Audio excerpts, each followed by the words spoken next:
அதை படிக்காதவங்க படிச்சு பாருங்க. அதுல குறிப்பா உன்னை பத்தி சொல்லணும்னா, ஒரு இளைஞனுக்கு எதிரா தன்னோட சொந்த சகோதரர்களே பொறாமைப்பட்டு அவனை பாழும் கிணத்தில் தள்ளிவிட்டு அதுக்கப்புறம் அவர் எப்படி மீண்டு வந்து அந்த நாட்டுக்கே அரசனாகி தனக்கு துரோகம் செஞ்ச தன்னுடைய சகோதரர்கள் மட்டுமல்ல அந்த நாட்டையே எப்படி காப்பாத்தினாருன்னு சொல்லி இந்த மாதிரி நிறைய இன்ட்ரெஸ்டிங்கான கதைகள்லாம் பைபிள்ல இருக்கு. படிக்காதவங்க படிச்சு பாருங்க. அந்த குறிப்பிட்ட கதை யாரை பத்தின கதைன்னு நான் சொல்லி தெரிய வேண்டிய அவசியம் இல்லைன்னு நினைக்கிறேன். அது உங்க எல்லாருக்குமே நல்லா தெரியும். ஸோ இப்படிப்பட்ட கதைகள்லாம் நமக்கு எதை உணர்த்துது அப்படின்னா, கடவுளுடைய அருளும்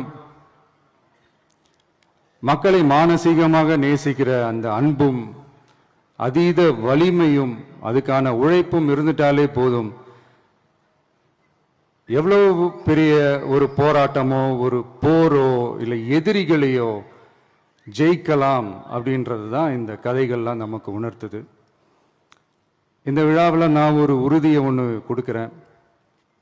நாமளும் தமிழக வெற்றி கழகமும் சமூக சமய நல்லிணக்கத்தை பாதுகாக்கிறதுல 100% உறுதியா இருப்போம். அதில் எந்த விதமான ஒரு காம்ப்ரமைஸும் இருக்கவே இருக்காது. அதனால தான் நம்மளுடைய கொள்கைகளுக்கு மதச்சார்பற்ற சமூக நீதி கொள்கைகள்னு பேரு வச்சதே இந்த உறுதினால தான். கண்டிப்பா ஒரு ஒளி ஒன்று பிறக்கும்.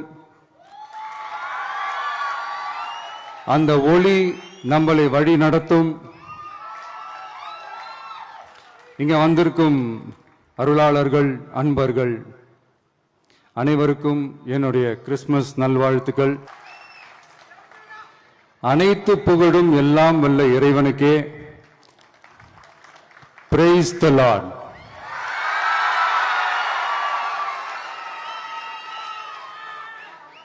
கான்ஃபிடென்ட்டா இருங்க, நல்லதே நடக்கும், வெற்றி நிச்சயம். என் நெஞ்சில் குடியிருக்கும்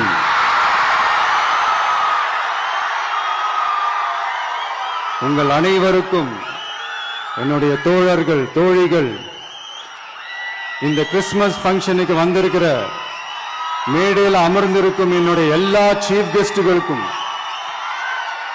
எங்க ரிக்வெஸ்டை ஏத்துக்கிட்டு நீங்க இந்த ஃபங்க்ஷனுக்கு வந்து கலந்துகிட்டதுக்கு ரொம்ப ரொம்ப ரொம்ப நன்றி. தேங்க்யூ. எல்லாரும் இருந்து